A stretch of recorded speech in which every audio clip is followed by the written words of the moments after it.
what do we know about Godzilla's evolving powers? Of course, we have seen the G-Man fire his atomic breath, his nuclear pulses, which are a rare sight to see, and even the powerful spiral heat rays.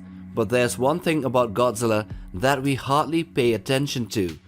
The King of the Monsters has quite a few origin stories, but each of them revolve around one thing: a hyper-evolution factor, or also a hypermutation capability that allows him to transform himself to suit the conditions he is in and to become more powerful over time.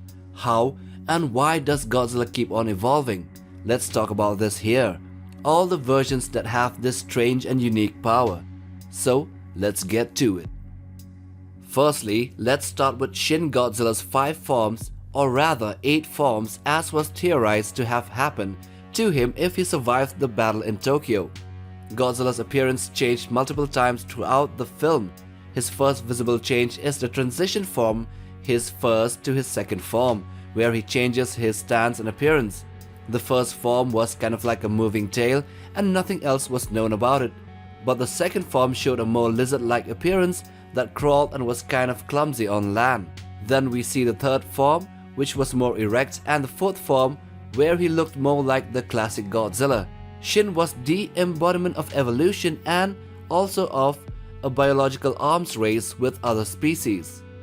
So, over the course of a couple of days, Godzilla's hyper-evolution changed him from a moving tail to a creepy crawly to a classic erect standing Godzilla, while at the end of the movie, he further evolved spawns of himself that are humanoid in appearance and were smaller to cope with the multiple threats that he was facing, that is the self-defense forces of Japan.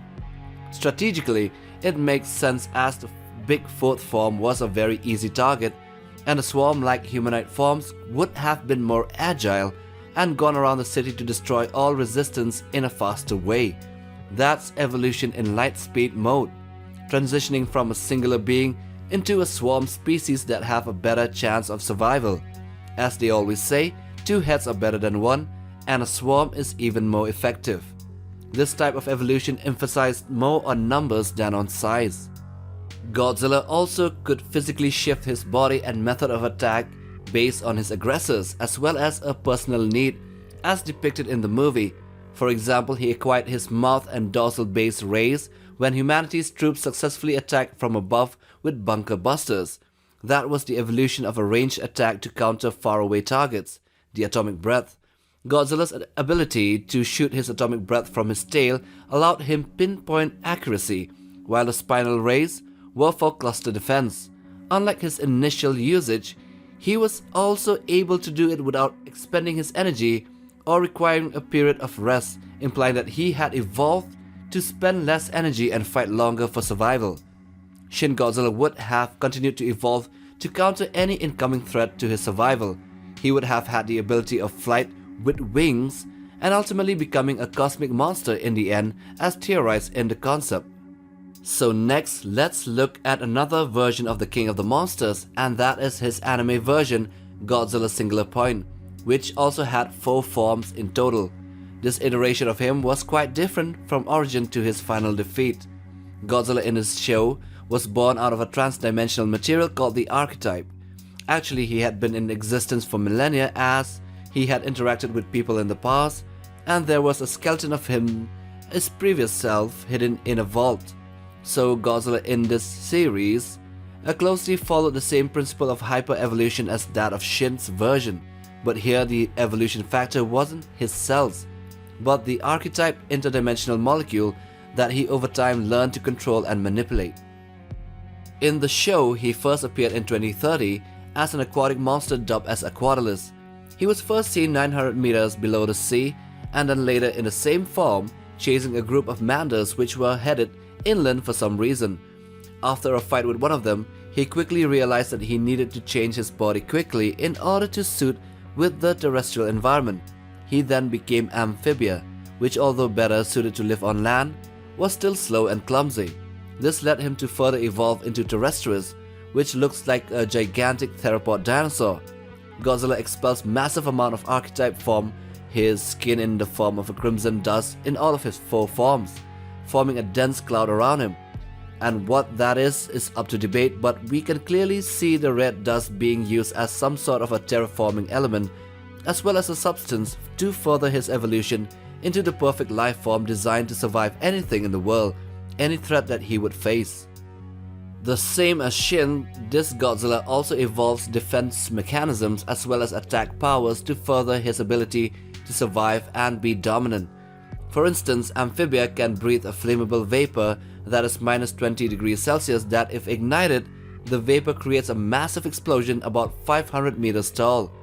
Following that, he freezes in place, his skin becomes a charcoal black in color. It is stated that in this form, it is just a temporary effect, like a chrysalis, in order to protect himself from the outside environment. Another example is Terrestrius, after being hit by bombs, immediately reconfigures the red dust archetype around him to form some sort of blood tentacles in order to protect himself from second rounds of bombs headed his way. They actually became tentacles and grabbed one of the bombs midair. In the fourth form, Ultima, it also showed a couple of evolutionary characteristics. One is his skin becoming super durable, being able to withstand any form of conventional weaponry as his body has learned the effect of explosions and how to counteract them. Second is his size. He was 45 meters tall at the start, and then at the end he grew to be 100 meters tall. Even his atomic breath shows his adaptive behavior in ranged attacks. At first, his atomic breath was kind of like a halo that the third form Terrestrius created, and although it was weak, it could still kill a black Rodan coming its way. The atomic breath also increased in power with the fourth form. In his first display, then progressively when he fought off the Manda, and lastly when he was fighting off Jet Jaguar. Now let's look at the Monsterverse Godzilla, how his evolutionary ability helped him along in the fight against other titans as well as retaining the alpha status. Here in this version, we have nature's benign protector, the one who maintains order embodied in Titanus Gojira. But how did he become this and how he changed over time is why we're here to discuss. In the Iwi legends of the novelization, it was said that Gojira was like any normal titan, but he ate a hollow earth power source, which they said it was a star, and evolved into something greater, one that was capable of shooting rays of the star from his mouth, which is the atomic breath. This also gave him the ability to grow in size as well as change his dorsal plates after they had shattered in the fight against the Muto Prime in 2014. Although Monsterverse Godzilla didn't show any fast signs of mutation or transformation, the changes he had in size, power of his atomic breath, and dorsal plates were all because of his nature to transform into a more powerful version in order to deal with more dangerous threats around him. That is evolution, or rather, the biological arms race between species. In science, it is called the Red Queen hypothesis. What is this? Well, the Red Queen hypothesis is a theory in evolutionary biology proposed in 1973 that species must constantly adapt, evolve, and proliferate in order to survive while pitted against ever-evolving opposing forces. For example, a number of predator/prey species couples compete via running speed. The rabbit runs faster than the fox because the rabbit is running for his life, while the fox needs to run faster in order to catch his dinner. Each species keeps on evolving to run faster than the other. Okay, let's get back to Godzilla. Lastly, we have Heisei Godzilla's hypermutative G cells and their properties, which were core to the birth of two other kaiju. In the 1989 movie, geneticist Shiragami creates a human/rose hybrid Biolante by combining the DNA of his deceased daughter along with the rose bush and the G cells of Godzilla.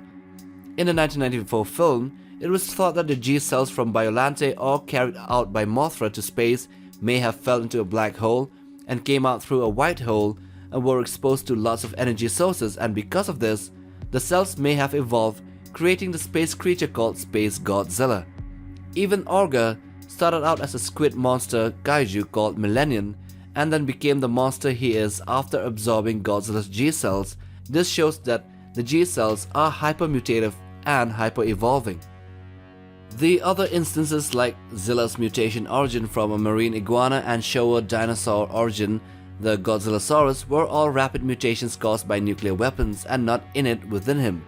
And also within the same version, there was no other further evolutions that took place. Even Godzilla Earth took 20,000 years to grow in size, so let's leave them out. And with that, we come to the end of the video. So do hit that like button for support and subscribe as well to be a part of the MindQ family. But most of all, smash that bell icon for regular updates on new videos right here on this channel.